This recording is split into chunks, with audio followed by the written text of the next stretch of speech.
What do you get when a legless lad and a blind bloke walk into a bar? A couple of mates on a mission to challenge what it means to be tough. Righto, welcome back to Talkin Tough. We are pumped. It's Season 2, as always. Season 2. Season 2, mate. Can't wait. We are on a mission to redefine what it truly means to be tough. And as always, we are proudly brought to you by Ski for Life, an incredible South Australian Aussie charity that is dedicated to promoting mental health, wellbeing and suicide prevention. Legless, mate. It's good to see you. It's, well, is it? What do I, have I?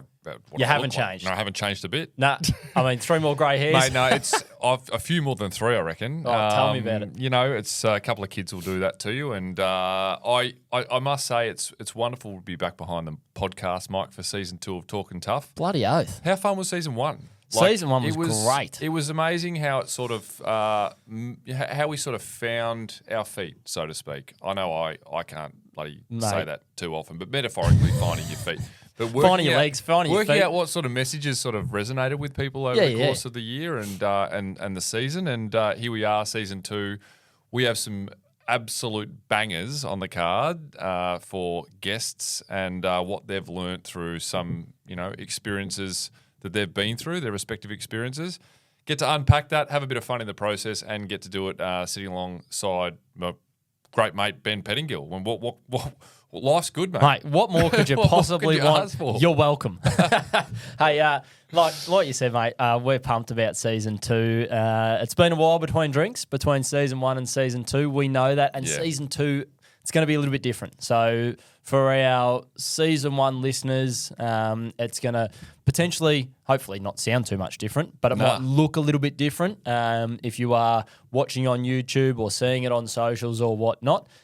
Because we've actually geared up to take the podcast on the road. So we might be in a studio like we are today with our own gear, or the next week we might be sitting at someone's kitchen table. We might be in someone's shed the next week. So we want to continue this sort of idea of just getting everyday down-to-earth people. And I suppose, with all the travelling that we do and the people that we meet right around the country, we sort of identified there was some missed opportunities, wasn't there? 100%. You meet these people and you go, how amazing. Like, we were up at Holbrook and we met these 2 amazing people back to back. They presented on how to deliver CPR to someone that they were delivering the same session but different people back to back. Yeah, one at a ladies' night, one at a bloke's night. Yeah, it was unbelievable. And the 2 of them, we had spoken to them, off stage, and remarkable people. And then we're sitting there thinking to ourselves, why aren't we able to just sit them down and deliver, or record an amazing podcast with these guests and hear about what they've got to say about life, because it was absolutely profound. So it was amazing.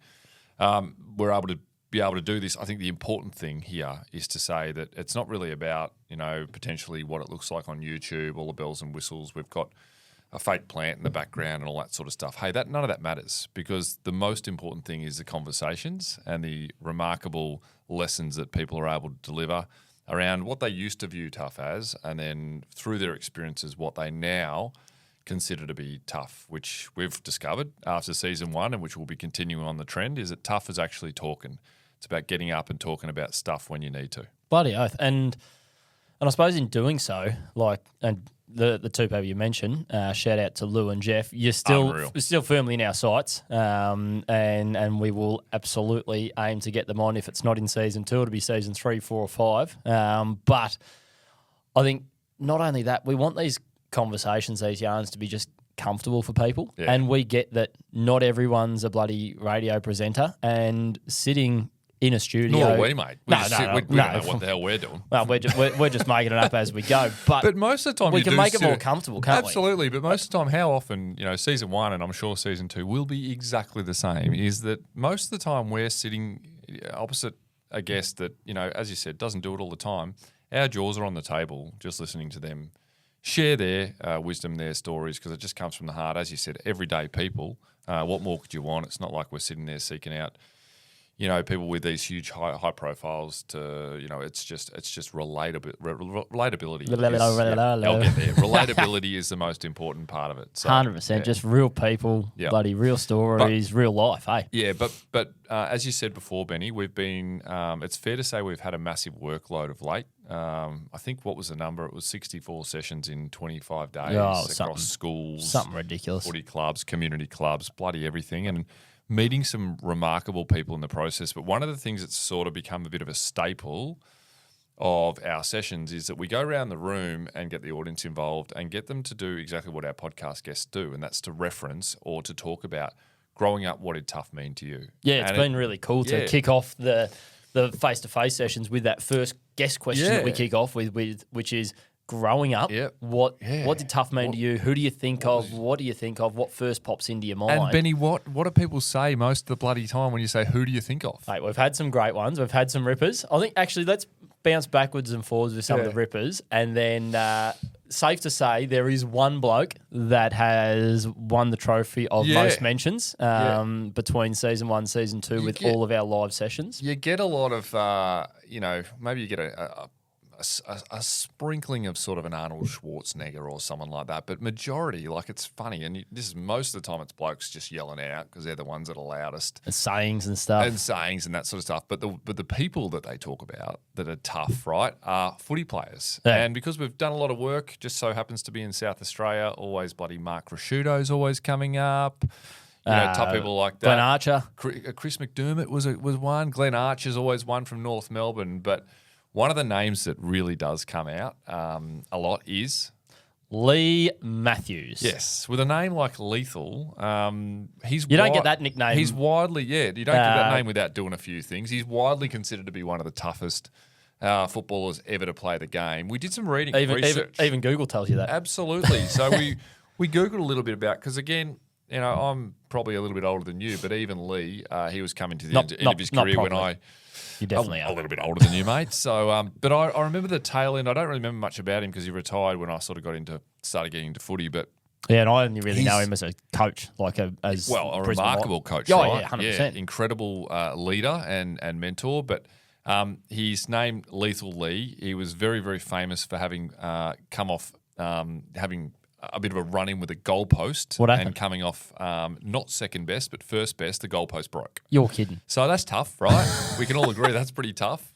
And he was built like a brick shithouse too. There's not too many blokes that can say that snapped a goalpost. Yeah, and obviously your soft spot in my heart, Hawthorn man. And who kicks 915 goals from the midfield? Not many people these days. No, not at all. But there was one particular moment that comes up, and I didn't know this. Had to go back and Google it. And a lot of the people that are probably over the age of sort of 45 will remember that there was a particular moment when I think a guy by the name of Neville Bruns was being a bit of a nuisance. He played for Geelong, didn't he? Yep, picking on a few of the Hawks players, and in particular Michael Tuck. And the way it goes is he's running through the middle of the field, 50 metres off the ball, and Lethal Lee just decides to clock him and ends up with a compound fracture of his jaw, which means I think it comes through the skin. Neville did. He's down on the ground. He's out. And then a guy called Stephen Hocking, who was playing for Geelong, he comes and smacks Lee, and there's video footage of Lee coming off the ground.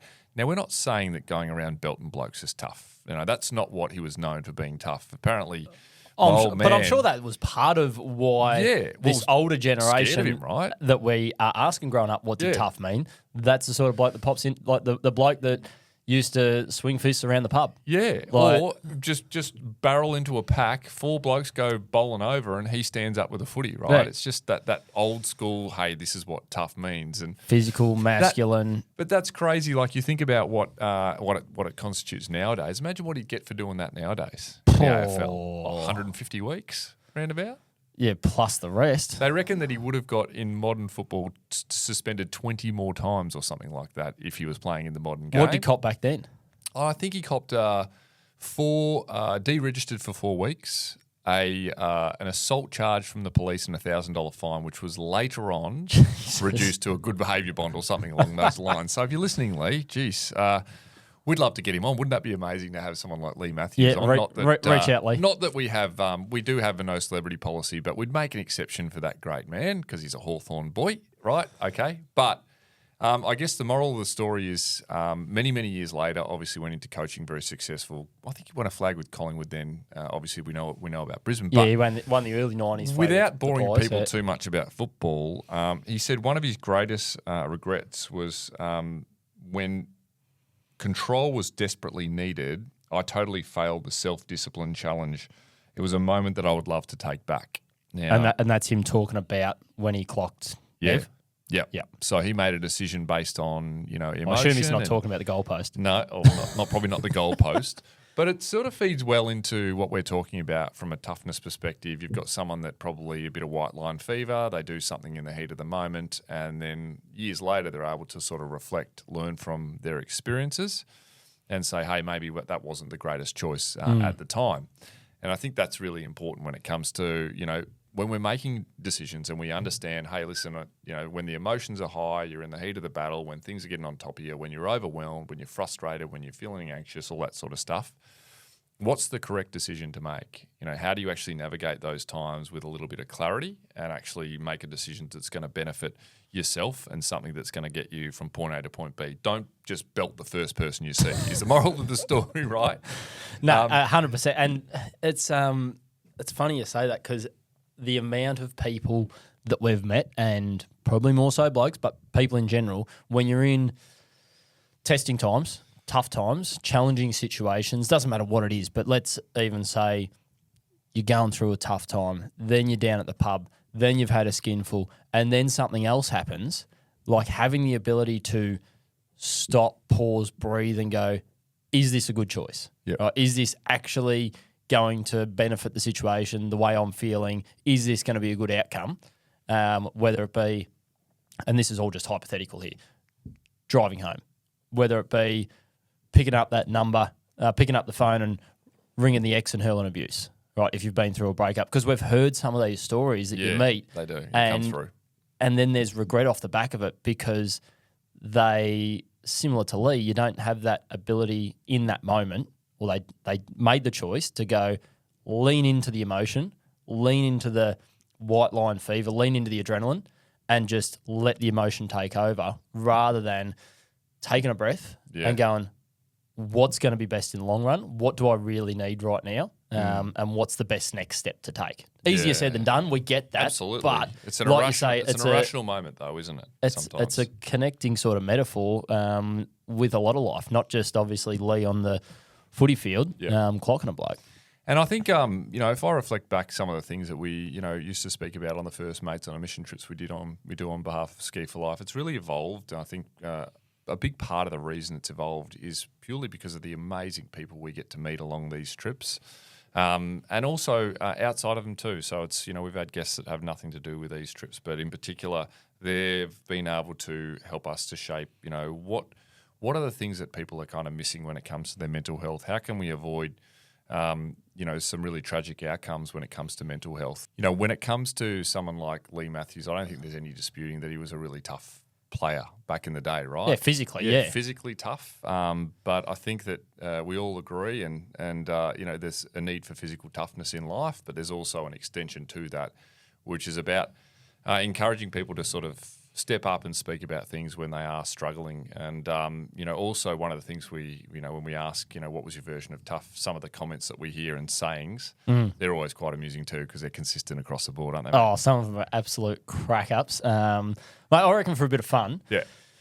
I mean, we've done, as you said, a shitload. Saying tennis? Yeah, shitload of sessions right across the country. I think we've near on done every state and territory, and I haven't even stopped to think about the kilometres we've covered and the number of people we've spoken to. But let's go backwards and forwards with some of the best ofs that we heard when you roll around with the mic after we asked that question, growing up, what did tough mean to you? We cop a lot of sayings. Yeah, I think sometimes there's a bit of, I guess a bit of a scrum. People get together, they collaborate, and then they'll say what the most consistent one is. But as I said, they're not things that we haven't heard before.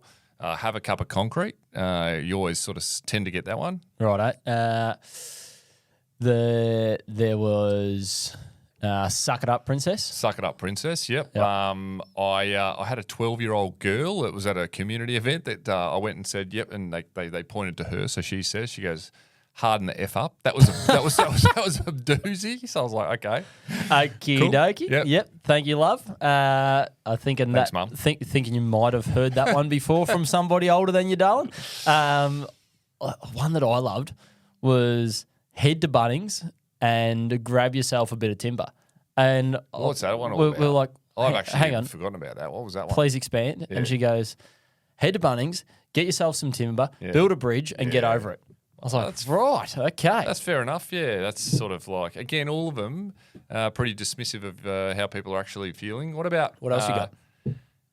Stop complaining, or I'll give you something to fucking complain about. Like that one popped out, and the whole entire audience, almost a collective nod. They're all sitting there going, "Yep, heard that one Yeah, before." that These old that was at a bloke's night, and I think there was another one there that was similar, very, very similar. Don't cry, I'll give you something to cry about. Yeah. That was- It's I guess it's kind of okay to sit here and have a bit of a giggle about it, but it's sort of thinking in comments like that sort of add to the stigma, I would say.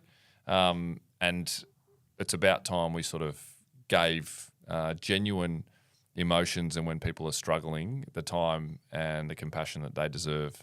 And I think that's why it's so important to do what we do. And we've come up with 3 really, really practical yet simple tips that people can just say, hey, listen, maybe I'm not doing enough of that sort of stuff and managing my own mental health.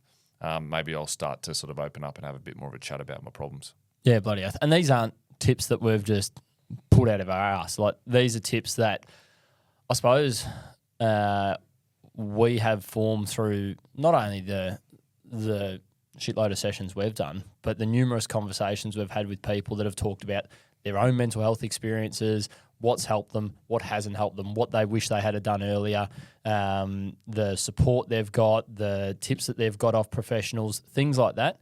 And I think you and I both say it all the time, mate. We're not psychologists, right? We're not a professional support service. We're 2 down-to-earth blokes that, we've both battled our own mental health due to our own circumstances, our own challenges, just like so many people have. And it's through all that real lived experience from all these different people right around the country that we've gone, where's the consistency here? Yep. What are the things that people aren't doing? What are the things that people need to do to help them?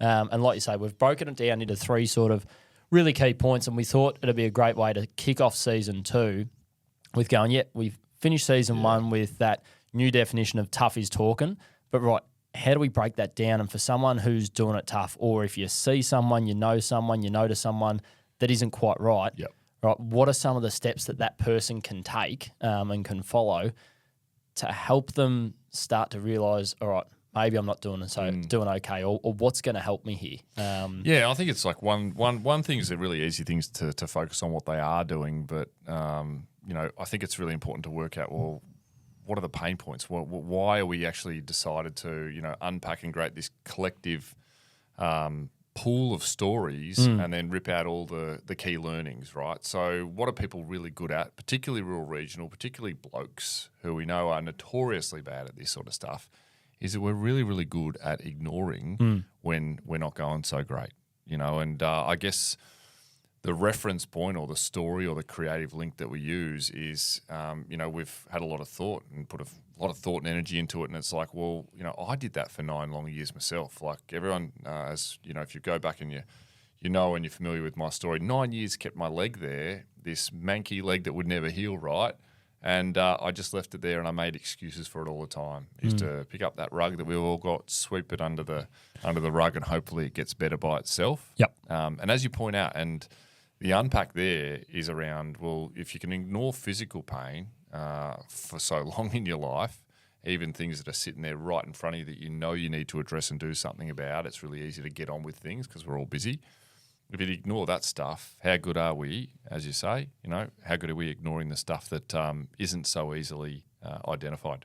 Yeah, 100%. Because, you go on in that story to say that after 9 long years, you made the decision, made the choice to have that second leg amputated. And it wasn't even my choice, right? Like I wouldn't have probably made it had I not gone to the doctor because my leg was hurting a bit too much. And she starts to sort of spell it out. Well, mate, your bone's infected after I get some scans, that sort of stuff. So she's pushed me into that. Took somebody else that was able to sort of spell it out and give me a bit of a play-by-play of why my life was the way it was. You know, maybe I would never have done anything about it had I not have received that push. Yeah, correct. But I suppose not pushed you into the amputation. No, pushed you into the you've got to do choice. something Sure, about it. yeah. And like you tell beautifully, there's the first 4 people you see are going, we'll do this, flap on the back, this, that, and the other. Yeah. And it was the 5th bloke that goes, what do you actually want to do, where you made that choice, which, like you say, we love. And when we unpack it, actually going, right, if we are that good at ignoring physical pain, like you say, how good are we ignoring the stuff in between our ears? Yeah. Right? Like that's something that you are redressing, this wound that's not healing. Yeah. And we've all done it when it comes to physical pain. And we're saying this right around the country. And we thought it'd be a good chance behind the mic to share it with the people that haven't gotten to one of our live sessions yet, to go, we're all guilty of having a sore shoulder, sore elbow, sore wrist, sore hip, sore back, sore knee, and just limping along with it. But then eventually, just as it was with your foot, mate, even though it took you 9 bloody years, all right, a little bit of a slow coach, you eventually get to the point where you go, Fit. I need to then go to the GP. I need to get a second opinion. And the general view from society is, about time he did something about that. He's been limping around for ages. Yeah. Right. But the same sort of view doesn't always apply to the stuff going on in between our ears and our mental health, right? Because it can't be seen. And therefore it's easy to hide. Therefore it's easy to continue to make excuses. It's not quantifiable, is it? It's like Exactly. it's really difficult to measure it too. Like, you know, something's not quite right, but it's always easier just to go, I should be right. Like tomorrow I'll be better. Next week should be right. And cliches. Tomorrow's a new day. Yeah, absolutely, those sorts of things. But as you say, it doesn't always work that way, and it can fester and it can get bigger, or can get worse and grow into something a little bit less manageable. So I think what we're talking about is the difference between being proactive and being reactive, right? Like it's about saying, hey, listen, I'm just going to take the lead on this, as opposed to sitting there and just dealing with the symptoms of the problem, which is what I did. I just used to dress it, used to break down, and I'd just deal with it all the time. And I'd just try and like plug holes, if you will, in the leaky boat. That's really what I was doing for 9 years. And what's the saying you use, or you used to use? It is what it is. Yeah. Always say that one. Don't we all? Love that one. It's a good 100%. one. Hey, it's a fantastic thing to say because it works. It really does. Like if you're walking along and you're having a good day, and all of a sudden something that could potentially ruin your day happens, it's totally out of your control. I think it's really good to say, it is what it is. Let it pass you by, and then move on and get on with your good day. That's it. Without letting it affect you. You don't have an umbrella, and you're halfway between your car and where you need to go, and it starts pissing down rain. Yeah. Well, it is what it is. Yeah. Just shrug your shoulders, right? You can't do anything about it. Yeah, sure. You could have packed an umbrella in the morning and had it with you, but that's done. Yeah. Right? It is what it is. But like you say, mate, and I freaking love this, it is what it is good if you're talking about shit that you can't control. Yeah. But if you're talking about something that you can Bullshit. control, Yeah, that's what it is. It's bullshit. it sounds a lot like an excuse. It's because it's hard work, right? When you want to address something and make a decision on something in your life, like if it's a big thing and it's quite a scary thing to sort of confront, to look at, and to actually work out, well, what do I have to do about this situation? It's a really scary thing to do, right? And I think that, one of the things that I always think about was I was really grateful, as you said before, that 5th surgeon. It took me to go and see 5 different surgeons, did this really empowering thing, and it was so simple. He just gave me back the power. This surgeon, right, it took the question, or him just saying to me really simply, saying, what would you like to do about this situation? Like, it's my life, right? Like, he's asking me as opposed to just saying, hey, this is what the textbook says and this is what we're going to do. We'll try this first. You don't want to do anything drastic. He was just like, hey, what do you want to do? And I'm like, chop it, get rid of it, bugger it, piss it off, And, that key point, don't ignore it, is something that I think that everyone resonates with, because it gets people to think. And you actually, when we're presenting and we're chatting to the most amazing group of blokes that have done it tough with, seasonal conditions and that sort of stuff, when you're talking to them, you can kind of see them sitting there thinking, going, I could probably do with giving that a little bit more attention than I have been lately, and hopefully that gets to the point where we get them to our next step. And it's a tricky one with it is what it is, because they use it so often. And we're talking about farmers here.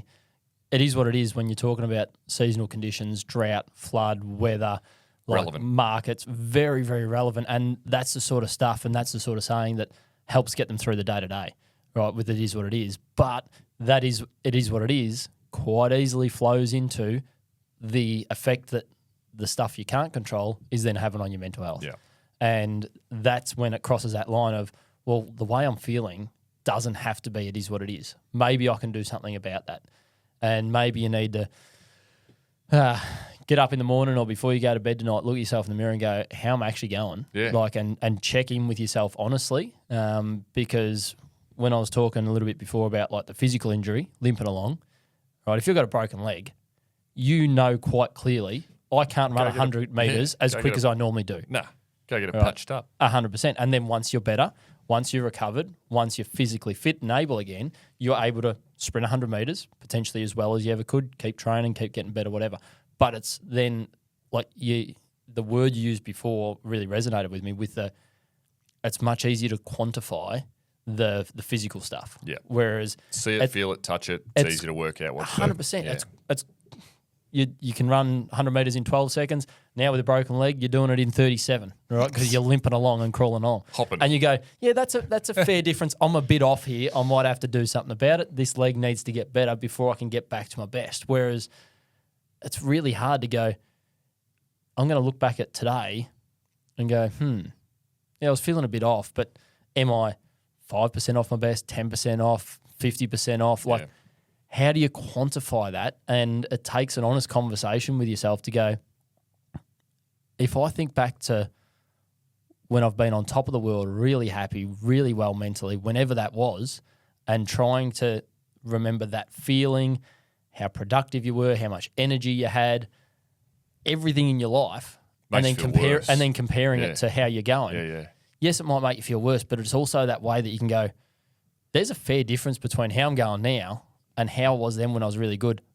That's a fair gap, and I want to get back to that. Maybe I've got to do something about it. Maybe I'm ignoring something. Yeah. Maybe there's something there that I've got to acknowledge. And when you ask yourself in the mirror, if the answer's no, then that's okay. Yeah, absolutely it is. Like that's what we want to get to. But the easy fix and probably the easiest response is the old Band-Aid, right? Just whack a Band-Aid on it. Got shit to do, right? Yeah. Got busy. Way too much. I can't deal with this sort of stuff now. I got way too much on. Or turn to the easy coping mechanisms. Yeah, exactly. Have a beer, forget about it. Yeah, right? absolutely. Tomorrow's a new day. Yeah, it's a slippery slope, is. isn't it, right? But I think life's about making those tough decisions along the way. And it's about taking a little bit of control where you can take control back, right? Because there's certain things, as I said, out of your control. But I think that not ignoring it and having a little bit more awareness about what's going on in your life, in your family's life, in your community's life, like what's going on, like take a little bit of a stock take, right? Yeah. Work out what's going on, and then bringing us to our next step is actually this quantum leap. Sometimes it feels like to go from identifying something that needs attention, and then actually, what is the next step there? Well, how do you actually then verbalize, talk about that, make someone else aware, or seek help for it? Yeah, and this goes from sort of that story of you deciding to chop the leg off, and then I share a story here around talking about it, which is something that I was shit at doing for a long time because I did what so many of us do, and that is act tough, put on a brave face, pretend like everything's okay, and push people away because I thought that was best for me and best for everybody else. And I had this yarn with a bloke that we met at one of the sessions, and he was saying a similar thing where he goes, when you're in that period of time or that moment where you're feeling really shit, but if everyone else around you is really happy and really good, you don't want to be that person that then puts your shit on them and brings them down, right? So then you continue to internalize it and you bottle it up, you don't talk about it. Or vice versa, right? You're going, well, what I'm going through, like it's nowhere near as bad as old Joe down the road who's not only going through what I'm going through, but he's also going through divorce. He's also got a sick kid. He's also, whatever it happens to be. Yeah. Like that comparison game goes, oh, well, I won't talk about it with old Joe because he's worse off than me. He doesn't need my minuscule problems, and I do that in quotation marks that you can't hear, but if you're watching, you can see, because like we're so good at doing it. whichever side of the fence we're on, we're constantly comparing, but the result is internalizing and not talking about it and therefore bottling it up. I did it for a bloody long time. Every time I got asked how I was going, how I was coping, how I was feeling, I'd respond the exact same way. I'd block them out, and just give them those responses based purely off that old school definition of tough that I grew up with, thinking that I had to say, no, I'm sweet. No, I'm right. No, not bad, you. Just that autopilot response. That autopilot response. And we I love the way we've sort of compared that now and connected that with what we hear. God, mate, how many times have we heard it this year? 10,000 plus times with every single person you meet. Yeah, good. How you going, mate? Yeah, good, you. How you going? Yeah, not bad, yourself? Not bad. Just surface level stuff. And then you ask the question as well. You're sitting in a room full of blokes and you say, who's ever lied when they've been asked how they were? And they all put their hand up. I just say, yeah, fucking oath I have. Yeah, of course. Like, it's just, surface level. No, I'm happy to put my hand up. I don't want to tell you when. I don't want to tell you why. But yeah, I'll acknowledge that I've lied. I reckon you'd be hard pressed to find somebody, that hasn't told a fib when they've been asked how they were. It's easier just to sort of set it aside because we can't have those deep conversations every day, mate. Like it's tough, right? You've got stuff to do, but it is a time and a place. It's a time and a place thing, yeah. But it's not leave it until tomorrow and tomorrow and tomorrow and the next day, because then that time and a place never comes. Like, you've got to be intentional about finding that time, finding that place, finding that person. Carve a bit of a spot out, yeah. And it also goes both ways, that this is saying, hey, you've got to have the courage to talk about it. You've got to be brave enough to find the person to talk about it with, be it a mate, a neighbour, a family member, a professional. It doesn't matter who it is, but you need to find a way to tip some of that shit that we bottle up out, take that weight off the shoulders, because we've all got bottles. We all put shit in them, and the fuller they get, the heavier they get, the harder they get to carry around. So we've got to find that courage and braveness to talk about it. But I also think, and we hear this a fair bit, and we talk about it a fair bit, is if you're going to ask someone how they're going, right, you've actually got to be prepared for someone to answer honestly, right? Because that's half the reason that people just go with the autopilot. Yeah, no, not bad, you. Yeah, I'm fine, thanks. And that's why most people put their hand up and go, yeah, I have lied when I've answered that question, because if you're asking, are you actually prepared to sit and listen or cop whatever that answer is? Like, how are you going to take it if you say, how you going, mate? And the person you ask goes, oh, pretty shit, actually. Are you going to go, oh, fuck, I didn't really want you to say that. Like, I just wanted you to go, yeah, not bad, you, and just move on with our day. But don't we, Benny, I think that we can all agree, sometimes we build something up to be something that it's not. Like you say it really, really well when we're chatting and, this comes up and you're talking about, sometimes we think we've got to have all the answers and all the solutions in the world for the person that might tell you they're not going so well. It's not true, right? No, you just got to be able to listen. You just got to have a pair of ears, which, most of us do. You and me, we're missing other bits of our body. You've got your eye some issue and I've work. got a bit of a toe issue. But the reality is, we can listen, right? And it's simply just saying, yep, can you tell me more about that, mate? Yeah. I'm here to listen. Well, that's a really simple thing to do. And some blokes, let's call a spade, would rather do a billion things, in the world. It's just a really uncomfortable spot for some people to be. But it's important to remind ourselves that it's if someone does decide to, lean into you, that you are there to sort of listen, to give them a bit of a chop out, and it's no more or less than that. It's just, hey, if you've got something to say, I'm here to listen to you. Well, yeah, and like you said, get rid of the uncomfortable part that you're feeling of, shit, do I have to have the answers? Do I have to have the solution? Just call a spade and go, hey, mate, I am here and I will listen to you and I'll support you, but I'm not going to pretend that I know exactly how to get through this. Yeah. I'll support you and I'm here for you, but I may not have the answers, but what I can do is listen. Yeah, absolutely. Right? And that's so powerful to be able to do that. So like you say, don't ignore it, talk about it. Yep. But quite often when we talk about sort of those two messages, those two pieces of action that people can take to help when they are struggling, puts a lot of onus, doesn't it, mate, on the actual person Of course. Hey, they're to struggling. point the finger and go, hey, you're Yeah, struggling. you're struggling. Stop ignoring it. Do something about it, right? Don't ignore it. Talk about it. That's a big step. So the third point, which I think is so important, and particularly with the communities that we enter, right? Like it's a great opportunity for communities to get around each other, whether it's through a sporting club or whatever it might be. A lot of the time, everyone, doesn't matter where you're from. You've all got a network of some but description. being aware of the warning signs, right, and doing something about it, and stepping up, and offering a hand if someone is struggling in their life, right? Yeah, and we've all got great sort of guts, right? And when I say guts, like gut instinct to have that feeling that you get when you notice someone's change of behaviour, and you go, right, that bloke over there, he's not staying around for last drinks like he normally does, or old mate normally comes Tuesday training, Thursday training, and he's now not rocking up on Tuesdays. He's late on Thursdays. He's leaving early. He's not staying for the meal. Change of behaviour, we're really good at picking it up. Oh, not as active in the group text, right? Old Love's not down at the cafe at 7:30 every morning for her morning coffee. Oh, I haven't seen that neighbour walking the dog around the block like they do. I normally see them at lunchtime every day.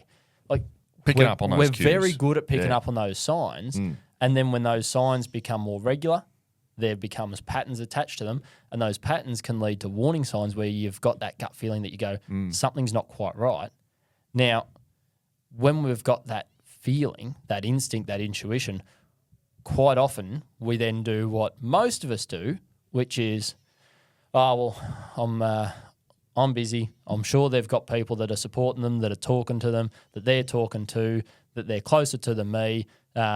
So I'll just stay at arm's length. I won't be nosy. I won't stick my head in where it's not wanted, sort of thing. Yep. And if that's one person's approach, and it's the next person's approach, and it's the next person's approach, and the next person's approach. No one's doing anything. 100%. That's our question. Who's doing anything about it? And the answer's no one. Yeah, and I think that one of the most encouraging things, a lot of the sessions, as we've gone on, I vividly recall, so many instances where people will ask about someone that hasn't made the night, right? Someone who has known about, coming along, hearing from a legless and a blind bloke to talk about challenges in life, right? It gets people in the door, they come along, we have a good laugh, but there's also some serious stuff to it as well. Then people will put their hand up and they'll say, I've got someone that I'm really worried about, that they're, they've spoken about suicide, they're thinking about suicide, this sort of stuff. And you said it beautifully before, neither of us are professional mental health. We're not trained in any professional mental health services. We are there to refer. The great news is that people are coming because they are willing to step up and do something about it. So they've come on, whether it's for themselves or on behalf of someone they're really worried about. The next step is then to say, hey, listen, let's make these communities, let's create more awareness within these communities, so that if someone is struggling, that they can refer to the right services so they can get the help that they need.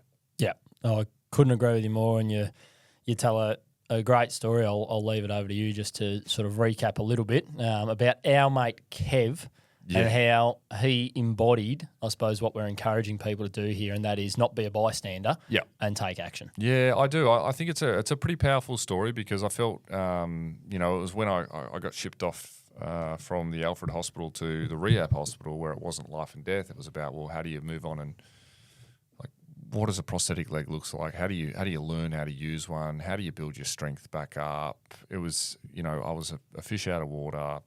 Anxiety was through the roof. Didn't know what my life was going to look like moving forwards. And the first day I went in there, had a bit of a shitty introduction. This guy, Kev, who I've been mates with for a long time, wanders over to me and he says something a little bit inappropriate with mum on the back of the chair and everything like that. But eventually it was just a sense of humour. We were able to connect and he became a really great person to sort of lean on in rehab. Yep. Not only because he was such a wonderful guy, but he kind of understood and got it. Because you kind of up until that point, a lot of people are telling me and, speculating about what life's like, and it's all really well-intentioned, and it can be a physiotherapist or a nurse or an OT or something. But I must admit, I really valued those conversations that I got to have with him. And the one particular day, they called me up and they said, Mike, your leg's my very first leg I've been cast for it, and I'm going to put it on for the very first time for the rest of my life. go up this big long thing called a breezeway across the car park over to the amputee ward. And, I remember that day clearly I was just sort of bargaining and, hoping and praying that this was going to be, go smoothly, I guess. And I was just like, man, give me a break. This has been such a shit road. Parents are, they're all out to sea. My life's, up the shitter and all this sort of stuff. I'm like, give me a break. And I was in the rails and the prosthetist came out, put the leg on, put the leg in front of me, and he says, just take your weight on the rails, put your weight down through the leg and just give it a go, Mike, and see how it feels. And I did that. And then, obviously shooting pain up the leg, slumped back into the chair. And, that particular moment was probably one of the lowest points because I'm like, surely it can't be like this. I started to sob and a bit embarrassed, didn't want anyone to see me crying, bravado, 18-year-old kid, you're taught, it's ingrained in you not to show emotion or cry. Not to cry, as a lot of people probably would agree. We heard it everywhere, boys don't cry. Yeah, absolutely. And I didn't want to and just wanted to sort of like let the world, swallow me up and take me to somewhere a little bit nicer because I wasn't enjoying life too much at that point. And then Kev he walked over and he put his hand on my shoulder and he just gave me some words of encouragement. And I really am thankful that he was able to sort of build up the courage and not say, look, not my problem. He's got help. He's got the physio and the prosthetist and his mum's there and his dad. Like, who am I? I'm not going to sit there and intervene. This is not my business. He said, stuff that. And he's gone up and he's realised that I needed a hand. And he's given me some encouragement, and it's exactly what I needed. And then eventually I was able to, get up and walk around. And since then, it's been a really valuable lesson, not just for me. I know you've got very, very similar examples about the importance of actually stepping up to the plate when you do see someone struggling, and just saying, hey, listen, I'm not going to sit here and just let that person suffer. If you're in a position to help someone, then bloody help them. It's really simple. Yeah. And I love Kev, and I love that story about Kev because he was in hospital, in rehab for his own reasons. Yeah. He had his own shit going on. Plenty of challenges. Right? We've all got our own stuff going on. We've all got full baskets, but if all of us stand back and are bystanders, then like we said before, none of us are doing anything. And he had the courage to do something about it. When we do notice someone struggling, that's just what we've been encouraging people to do, is just go and ask the question, call a spade, especially when we're talking two blokes about other blokes, right? We got this really powerful question. I know this is going to be a little bit heavy for the next couple of minutes, but we got it up in Coolaman, got it asked on stage in Q&A, like, what do you do if you are worried about someone taking their life? And like, we'll put our hand up, and as we've said, not necessarily psychologists, not professional support by any way, shape or form, but if you ask the question boldly and say, are you thinking about killing yourself? Are you thinking about taking your life? Right? That is a very hard question to avoid. There's only a yes or no answer there, right? And so many of us are probably afraid to ask that question. And the feedback afterwards was, you know what, that's the thing that I need to do, that I feel like is the right thing to do. And now I've got the courage to do it. And we've heard examples in the past of how that one question that hits that person in between the eyes, that's been the difference between stopping them in their tracks and actually making them think about what they've been internalising, but they now have to verbalise it. And when you verbalise it, you go, shit, if I'm at that point, I need to do something about it and I need to get help. And I'm also in the process being asked by someone who obviously has noticed the change in behaviour, the warning signs, cares enough to ask, and then action's been taken, help's been sought out, and you start sort of moving forward and getting through that. But it's, like I said, a little bit heavy, absolutely, but let's not be bystanders. Let's just make the pact, make the promise that if we do notice that someone's doing it tough, you just go and ask them. Just gives them an extra bit of a pep in their step, right? Doesn't have to be at the point or a crisis point or anything. It just can be if you notice your mate's in a flat spot, give them a chop out, right? Just have a chat with them, do something about it. And the other thing that's been, I suppose, resonating off the back of that is people are then asking, yeah, but how, when, where? Like, where's the best place to have one of these conversations, these heart to heart? Because as we said earlier, there's a time and a place. Like, it's not every time you get asked, how you going, mate? You go, oh, well, you know what? Sit down and listen. All right.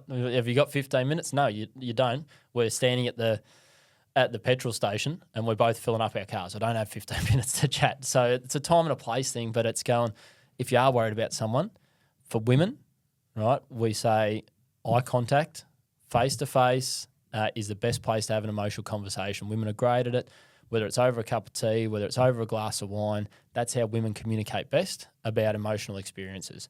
And then for blokes, we're the complete opposite. We're shoulder to shoulder, right? So pick somewhere, whether it be in a car, leaning over a fence, at the footy, at the bar, staring into a campfire, on the golf course, somewhere like that, where you're like sitting in a golf cart, doesn't matter where, but shoulder to shoulder, much better place and much more comfortable for us blokes to sort of break through and have those tougher conversations when you're not sitting across from them going, hey, mate, I know you're struggling, but are you actually struggling? Like, tell me how you're feeling.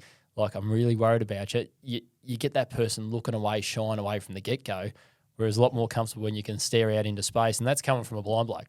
Like, that's coming from a bloke who can't even see and who's shit at eye contact, but it's so true. That sort of resonates. And the other thing that is a great one, and it was actually Jeff, the paramedic, up in Holbrook, who shared this at the Blokes Night, and completely agree with it. If you're worried about someone, maybe take the lead. Instead of being that mate that sits down and goes, hey, I'm really worried about you. You've been a bit off lately. I've noticed this. I've noticed that. Talk to me.